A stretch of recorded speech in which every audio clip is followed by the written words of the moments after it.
is a constitutional law attorney, former senior legal advisor and personal counsel to President Donald J. Trump. Jenna Ellis believes in the rule of law and the importance of integrity in our elections. And she's ready to tackle the big cultural and legal issues facing America.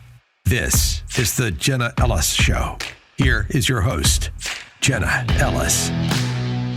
Hello, friends, and welcome to another episode of the Jenna Ellis Show. I'm Jenna Ellis, and Christians across the nation are facing trials and tribulations and persecutions of various kinds. My guest, Lizzie Marbach, is going to join soon with her story about the Ohio Right to Life campaign. Yes, what you would think conservative organization that actually fired her for being willing to stand up boldly and courageously for the truth of the gospel of Christ. A lot of you know my circumstance currently with the pending Georgia indictment.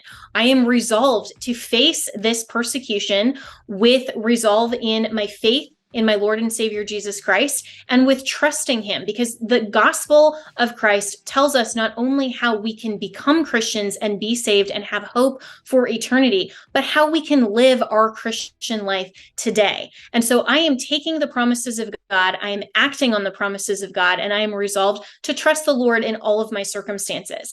I am so grateful for the outpouring of support from Christians and God's people across the nation who have prayed for me, encouraged me, supported me. You can reach me on my Give, Send, Go page. There are thousands of prayers and encouragement messages there. Thank you so much. You can also donate to my legal defense fund there if you have the means and would like to do that. It's givesendgo.com/support Jenna. That's givesendgo.com/support Jenna.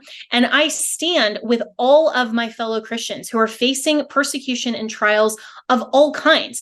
With the pastors that have been arrested, like my former client, John MacArthur, who was faced with his own challenge in the county of Los Angeles with trying to be forced to shut down his church, and he faced jail time. Two pastors in Canada who literally were arrested for their faith during the COVID pandemic shutdowns.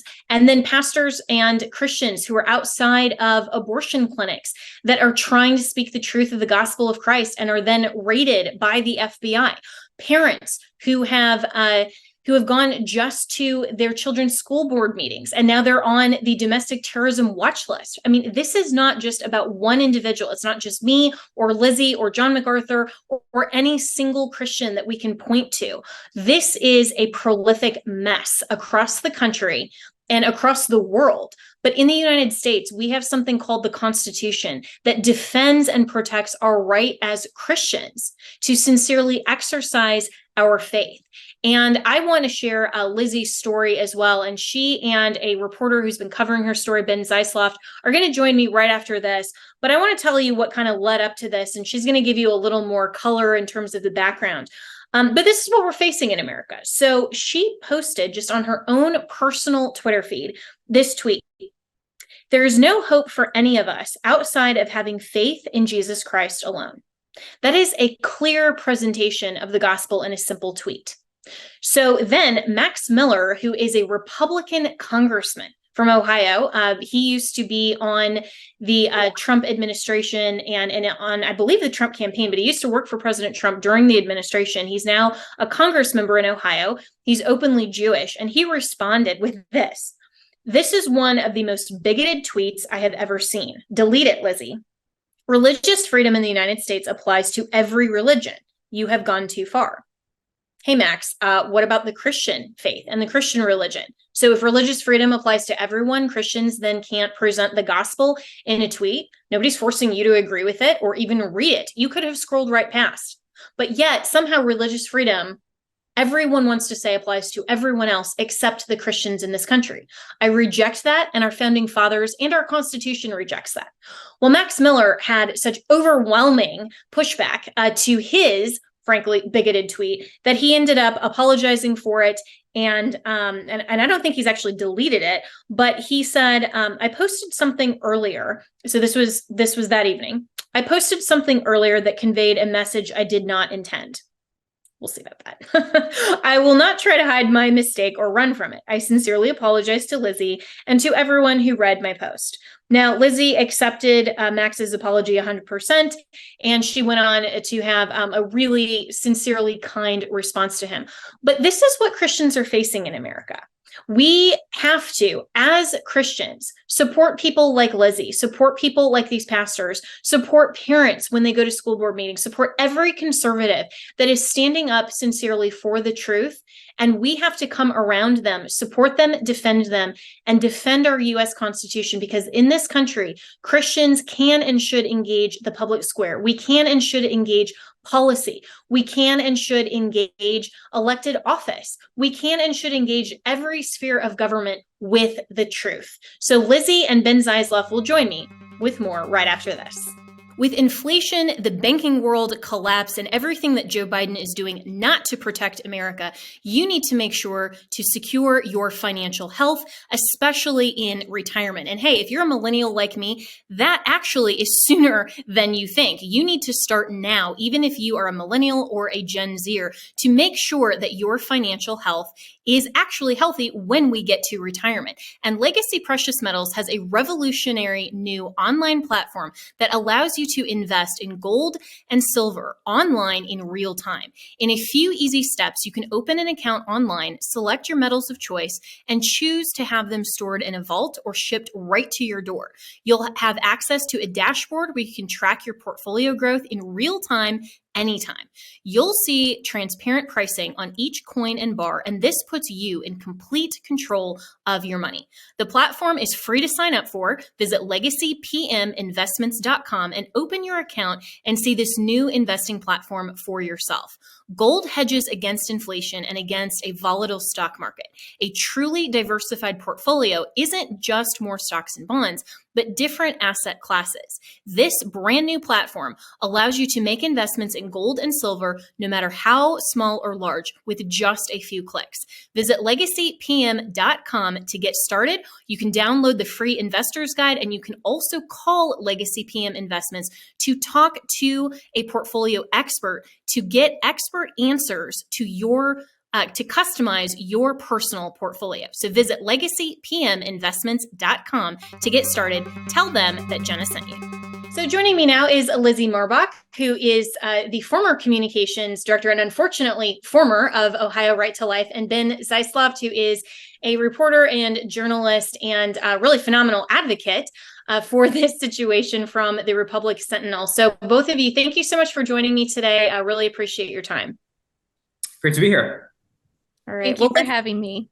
Thanks. And Lizzie, I want to start with you just to tell the story and kind of the background of what led up to this, because I think a lot of people, at least on social media, first became aware of this situation because of Congressman Max Miller's really outrageous tweet when you simply were presenting very well a statement of the gospel. And then just 2 days later, you were fired from the Ohio Right to Life organization. But there's a little bit more background than that. So what exactly happened here? Yeah, so this story really started about a year ago. I started with Ohio Right to Life in March of 2022. So I've been there a little bit over a year and a half, or around that amount. And since I started with the organization, I made it very clear that I am a bold conservative, right? I'm not somebody who wants to toe the line. I'm not someone who wants to be muzzled. And especially on this issue specifically of abortion, I think that the only way to advocate for it is in a bold message. And I told them that when I got hired. They were very much aware of my messaging strategy as communications director. And they said that that would be more than welcome at the organization. Spoiler alert, it was not welcome.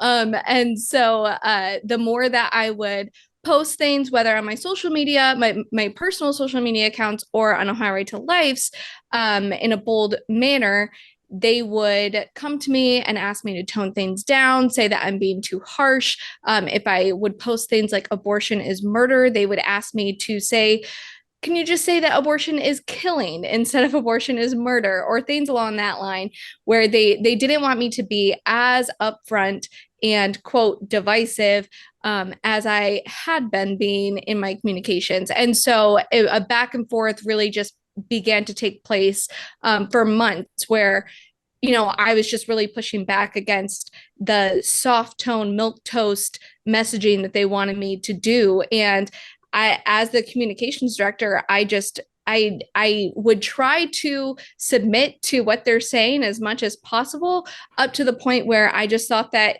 I was doing a disservice to who I was actually trying to advocate for in the first place, which is the preborn. And I think that as Christians, obviously, we have to toe that line between submission to our authority and submission to God. And it just got to a point where I would be disobeying God by submitting to what they're telling me as far as messaging goes. And so I just continued to message boldly on my social media accounts and on our Ohio Right to Life ones. And 2 weeks ago now, so just to give even more background, in the state of Ohio, we're facing a ballot initiative this November that will enshrine abortion through all 9 months of pregnancy, 0 restrictions. It is completely radical. It's in line with North Korea and China. I mean, it's just as extreme as you could get with abortion, and that is at stake this November. And so with that being at stake this November, I would think that we would go all in on our messaging and be as bold as possible. And on my personal Twitter account, one of the activists who's pushing for this November ballot initiative was saying that, this wouldn't enshrine abortion through 9 months, and it's a common sense abortion initiative. And I responded back to her calling her a murderous liar because she's advocating for murder and lying about it. And my boss did not like that very much. And that became to be a sticking point between the two of us, where we were really just going back and forth on that for a matter of days. And then Monday and Tuesday, we discussed the possibility of us just having to part ways due to our differences in comms. But we left those conversations unsure of what we were going to do exactly. We said that we would pray about it and come back to talk about it. And then Tuesday night is when the Max Miller situation happened. And so after the Miller situation happened, Wednesday, I go into my job and I don't really hear anything. My boss, Peter Range, who to his credit, he actually has been a great advocate. He really is one of the people that genuinely care about ending abortion at the organization. I can't say that for all of them, but Peter, he is genuine in his desire to end abortion. We just have disagreements. But he even supported me for standing up for the gospel. And then Thursday, I get a phone call and I'm told that the Miller situation has just become a distraction, and my social media use as a whole has just been the wrong tone for the organization, and that we have to part ways. And so that is the long version of everything that has happened. Wow. And I am so sorry for your situation and the fact that you have now paid a price for standing up firmly for truth and on your own private social media as well. I mean, I think there is a distinction here between, the messaging that the organization would like to promote, and if they want to be more milquetoast and cowardly versus controlling your own personal social media. And the tweet that you posted that Max Miller responded to, and I'm reading this now, it just says, there's no hope for any of us outside of having faith in Christ Jesus alone. That has nothing to do with, and I guess actually everything to do with abortion, but nothing specifically in terms of the right to life, in terms of anything outside of your personal faith. And this is posted on your personal social media page. And so, Ben, I want to bring you in now, Ben Zeisloft. And what did you first see in terms of Max Miller's response? Because separately from everything else that was going on with Lizzie and her boss and the Ohio Right to Life organization, I was very surprised to see a Republican congressman. I mean, we're not talking about AOC or Ted Lieu or somebody, that you would expect to push back on this, to say that somehow this is against religious freedom protections in this country. I mean, that's completely antithetical to the First Amendment. So what did you first observe about the back and forth with that, and then how Max Miller ultimately apologized on Tuesday night after the backlash? Right. So Max Miller's tweet told Lizzie to delete her comments, which was surprising because this is a person who's been elected to public office to guarantee our religious freedoms, including as Christians. He happens to be Jewish, but as Christians as well. And I think he might have been misunderstanding the idea that when Christians say that their salvation in Christ alone, we're not saying that we hate all Jews, we hate all Muslims, people of different faiths, but that we're calling them to repentance and faith in the God that we know exists. So I think that's what Lizzie was trying to do. It wasn't targeted at anybody in particular, but that's what I think Max Miller was misunderstanding. And he apologized a few hours later, right? So I think most people on social media thought the situation was largely resolved. And you actually even had Ilhan Omar, who's one of the most radical left members of Congress and also happens to be a Muslim, coming out and supporting Lizzie and saying this is her right as a Christian on her own private social media account to say Christ is Lord. So we had thought that was resolved. And then, of course, by Thursday, it was a different story. Isn't it interesting how it's so true that the enemy of my enemy is my friend? I don't think that if Max Miller or, had tweeted something about his own Jewish faith, or if any of the Christians in Congress had tweeted anything, I really doubt that Ilhan Omar would have come to their defense and said, good for you for promoting the truth of the gospel of Christ. But it is interesting how religious freedom and some of these tweets are become so political so unnecessarily. And I do commend Max Miller for apologizing. I think he should have thought before sending that tweet button. But we've all been there in some circumstances, probably not to that extent, but at least he did ultimately apologize. And so, Lizzie, had you had any interaction with him previously in Ohio? I think his wife, does she work at your organization or one similar? So Emily Miller, his wife, is on Ohio Right to Life's board. And so we have had communications prior to this at board meetings or other various meetings. There was also a time when we interviewed Max Miller, at that time candidate Miller, about the Ohio Right to Life endorsement. So there has been interactions previously with the congressman and his wife. However, none of them were negative interactions. Emily and I, we did have disagreements on messaging, but it was always cordial. It was always friendly. So to my knowledge, there shouldn't have been any feelings underneath that were coming out through that tweet. It's always been cordial. Yeah, and so speaking of that board, Ben, just right before we started recording this episode, actually, the Sentinel, your publication, also has an exclusive piece that a board member at the Ohio Right to Life has emerged as a lobbyist against a bill to abolish abortion in Ohio, while the Center for Christian Virtue worked to persuade a Republican lawmaker to renege on filing the bill. So I think that this story gets even more fascinating and a little more complicated when we look at an organization that supposedly is championing the right to life, and now one of their board members apparently is trying to and is actually a lobbyist against the right to life in Ohio. What have you discovered through this piece? Yeah, there's a group called End Abortion Ohio that's trying to file a bill called the Abolition of Abortion in Ohio Act. So essentially all it would do is apply the same laws that apply to born human beings to preborn human beings. So no matter who you are, if you try to kill a preborn baby, it's the same exact charge as if you tried to kill a born baby, right? Because as Christians, we know that the right to life doesn't start when a person is born. The Bible says that we're conceived in the womb of our mothers, and from that point, we're human beings deserving of equal protection under the law. So that's all that law was trying to do. And I listened to a recorded phone call between the head of that organization, End Abortion Ohio, Austin Bagel, and a Republican lawmaker. And the Republican lawmaker said that there was another group called Center for Christian Virtue who told him to not file the bill before that November election that Lizzie was talking about. So it's sort of like this. They're trying to finagle with the backroom politics to tailor the message. And this gets back into the disagreements Lizzie had with messaging with the board of Ohio Right to Life, where do we take a bold approach and do we call abortion what it is, or do we try to have fancy footwork with respect to how we pass these laws? And where the Ohio Right to Life person comes in, Mike McGuire, he was at those lobbying meetings with Austin Bagel, the head of End Abortion Ohio, working against that same bill, trying to persuade legislators not to take it up or to file it.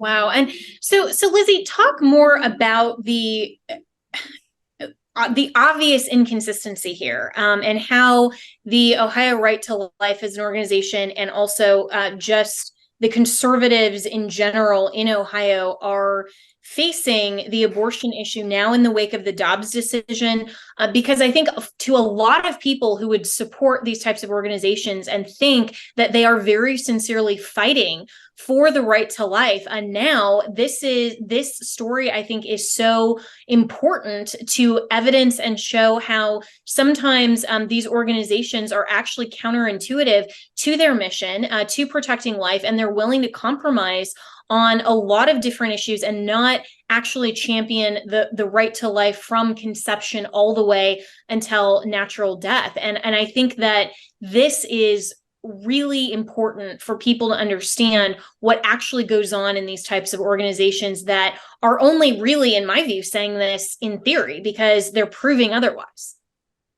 Yeah, like you said, it's do we actually believe that abortion is murder, and are we actually trying to end it with the urgency that is necessary, or are we willing to compromise and be apathetic about this as we just slowly chip away at it? And Ohio Right to Life has long been an organization that shows that they're willing to take the very slow route. They are not addressing this with urgency. There was almost a decades-long battle over the heartbeat bill where President Mike Anadakis of Ohio Right to Life came out in opposition of the heartbeat bill, and not for the reason that abolitionists would, saying that it's not strong enough, but he came out in opposition of the bill saying that it was too far too soon and that we needed to wait for the right time. And that has really kind of been Ohio Right to Life's MO for a while now. And this year, so after the Dobbs decision took place, we essentially put a pause on all of our legislation to end abortion in the state of Ohio. Once the abortion lobby announced that they were having their ballot initiative, the pro-life movement in Ohio made a decision that they weren't going to try to push for any more legislation beyond the heartbeat bill until after the November election, which is just absolutely insane to me. If we sit here and we think about that, what we're saying is that the babies that are going to be conceived in 2023 aren't worth protecting because their lives, protecting their lives is too risky to the November election. And look, as somebody who's worked in politics for a while, I understand the need for prudence and to be pragmatic when we're approaching politics. But abortion goes so beyond politics. It's not just about winning the next election. Lives are on the line. Lives are dying this very moment as I'm speaking in the state of Ohio because of the pro-life movement. They decided that these lives don't matter and that we're not going to try to advocate or pass any kind of legislation this year. We're just going to wait until after the November election. Well, what happens after the November election in 2023? Then we have the primary for 2024 that they'll conveniently say, well, not during this time because we have to win the primary, and then not during this time because we have to win the general, and the presidential election is so important. And they're just always able to put this on pause until the next election, which is what the pro-life movement has historically done. And I think that we're in a historic moment. Roe is overturned. We have the ability to end abortion, end all abortion if we want to. The question is, do we actually want to?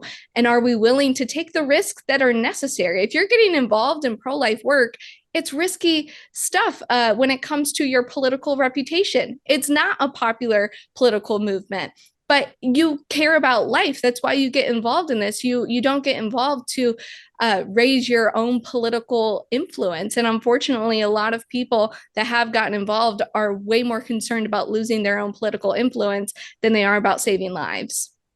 And it's just so heartbreaking and absolutely tragic that conservatives and these pro-life organizations care about other things more than fulfilling their mission. It's cowardly. And to suggest that there is a better time to save lives, I think fundamentally goes against the organization's entire premise. And I've been so disappointed to see how the pro-life movement as a whole has not been ready and prepared to respond to this, that we have been championing longer than I've been alive. I mean, since 1973, when Roe versus Wade was originally decided, I have heard my entire life, born in the 80s, we need to get to the point where Roe versus Wade is overturned in this country. So where have we been preparing for this? Why have we not had things in place to start to push these measures through and have the organization on the ground, not just in Washington, but in every state, to genuinely champion these values. And I think for a lot of people who genuinely want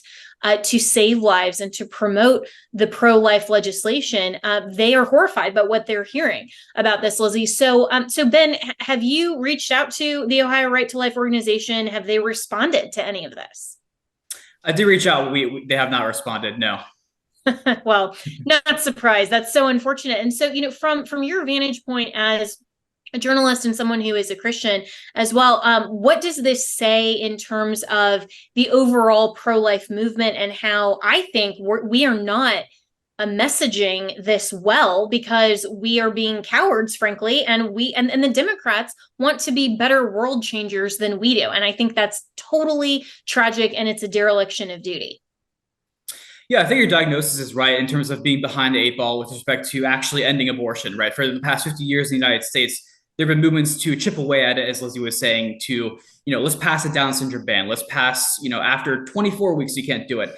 Where I think what's been needed to say is let's cut the tree down at the roots instead of picking off branches and actually meaningfully end abortion. A big bone to pick that I have with a lot of my friends in the conservative media is the notion that they'll even say in their articles that abortion is banned, abortion is no more in a lot of these red states where so what this bill that was being killed by Ohio Right to Life and Center for Christian Virtue was trying to address, it's still perfectly legal for a mother in a state like Ohio, in a state like Texas or Oklahoma, these red states that we've been told have ended abortion, to take a pill and to kill their baby. And there's actually data indicating that they're ordering in abortion pills at record numbers from blue states and from foreign countries even.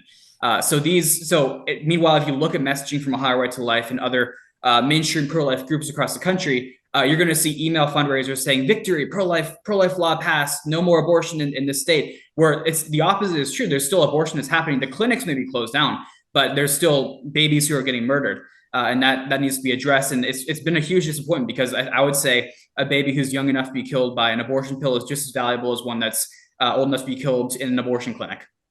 Yeah, and the pro-life movement, and truthfully, the truth of God that doesn't change, it's the same yesterday, today, and forever, says that every human being from the moment of conception until natural death is made in the image of God, has inherent dignity and worth, and has a right to life. And so this is where the conservative position that is grounded in the biblical worldview is consistent to oppose things like physician-assisted suicide and completed life bills and all of those other things on the back end of life. And we also champion the front end of life as well. And it's not about just being pro-birth, it's about genuinely being pro-life and recognizing the innate value of every human being. And so you're absolutely right, Lizzie, to call it murder, because murder is the intentional killing of a human being. And an abortion is a medical intervention designed specifically to cause the death of a child. And there is no justification for a third-party killing when it is the mother and the doctor in the room, and we are supposed to protect the innocent from these types of heinous crimes. And so, Lizzie, how would you suggest to so many people who are listening right now who care about the right to life, who are, frankly, I hope, like me, very upset to hear that so many organizations are not actually effectively using their platform and positions, and they don't want to be world changers. How can we more effectively stand up, stand firm, and message the right to life best? Well, I think first and foremost that the church really has to take the lead on this. If you look in the past, throughout all of history, any kind of human atrocity that was stomped out by Christianity. It was Christians who took the lead and were able to end evils that were taking place from slavery to all the way back to the first century in Rome. It was Christians who took the lead on that, and we have to take the lead on this as well. We can't leave this up to our politicians or for these secular groups to end abortion. We no longer can put our trust in them to really do what's right, because if they're not leading with Christ, then of course they're going to be misguided. Of course they're going to put pragmatism over their principle. Of course they're going to lean into that political correctness rather than just speaking truth. And so what I think that Christians need to do is we need to hold these groups accountable. We need to stop supporting them, and we need to support the groups that actually are grounded in Christianity. In Ohio, if you are looking for a group to support, we have End Abortion Ohio. They've been amazing. They're the ones who have been championing this bill of abolition to completely remove abortion from the state of Ohio, whether it's abortion pills or abortions done by surgery. They're the ones who are really taking up the charge on that. And so definitely support them, but also call these organizations, let them know that you don't support this. The reason why they feel comfortable lobbying against an anti-abortion bill as an anti-abortion organization is because they don't think that they'll be held accountable for this. The only people that they fear fallout from is the left, unfortunately, because the left is the only one who has been holding them accountable when they do something that's unpopular. The right has really just remained silent as we have given up and compromised in areas that we can't afford to. And so I think that we as voters and as supporters of these organizations, we have to hold them accountable in a better way. And so I think that if you're able to send an email to all of these groups, Protect Women Ohio is the coalition that they've formed to fight the November ballot. And if you look at the kind of messaging that they're putting out there today, they just put out a tweet that says that we have to vote against this November ballot initiative because it would take away women's health standards.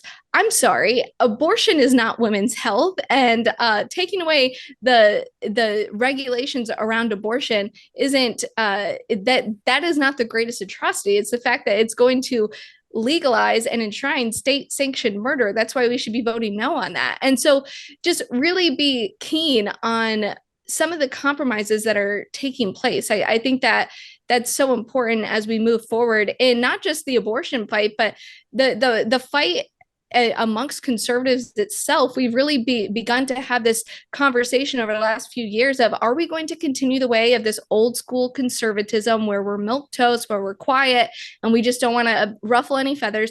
Or are we going to embrace this new brazen brand of conservatism where we stand up for what's right and we actually fight? And I would encourage us to be fighters. Well, you have certainly been a fighter, and I respect and support you for your courageous stand, because courage does beget courage. And I know that a lot of conservative voices have seen your tweet now, have heard your story, they support you, and you have given other people I know across the country the challenge really to stand up in where they're at and say, I am willing to stand up and speak the truth and to exercise my sincerely held religious beliefs, which means that we don't just believe that abortion is murder, but we act on that belief, and we will champion legislation. We will fight for the right to life, and we will stand up and not be cowardly, in the face of opposition or tweets from members of Congress or whatever. And so I really do sincerely respect you, Lizzie, for your stand, even though it has cost you a lot. And so how can people follow you and support you, and what are you planning on doing next? Well, first, thank you so much for your encouragement, Jenna. I really appreciate it. And it's definitely hard to stand strong amidst controversy, but with support from people like you and my family, and most importantly, God, it's been a joyful journey. So thank you. And as far as keeping up with what I'm doing, you can follow me on Twitter, where I spoiler alert, I'm a little bit bold in what I tweet, but it's at Lizzie Marbach. You can follow me there. And as far as the future, I'm 8 months pregnant. And so I'm just going to try to really enjoy being a new mother. It's my husband and I's first child. And so I'm just going to try my best to serve them as the best wife and mother that I can be, and see where God takes us. That's wonderful. Congratulations, and looking forward to how God blesses you and your family in your next steps. And Ben, thank you so much for being willing to cover these types of stories like Lizzie, and to bring this to our attention, because freedom of the press in this country needs to be exercised in a way that puts the attention and the spotlight on the courageous Christians that are willing to stand up for their faith. So thank you so much for your work here and for being willing to follow up with these stories. So how can people follow you and support your work as well? Yeah, well, thanks, Jenna. Soli Deo Gloria, right? You can follow us at republicsentinel.com, and our Twitter is Repub Sentinel, and then I'm on Twitter as @Ben Zeisloft. All right. Well, thank you both so much for joining me. Continue to stand firm in the truth and the grace of our Lord and Savior, Jesus Christ. Much respect to both of you, and thanks so much for joining me today.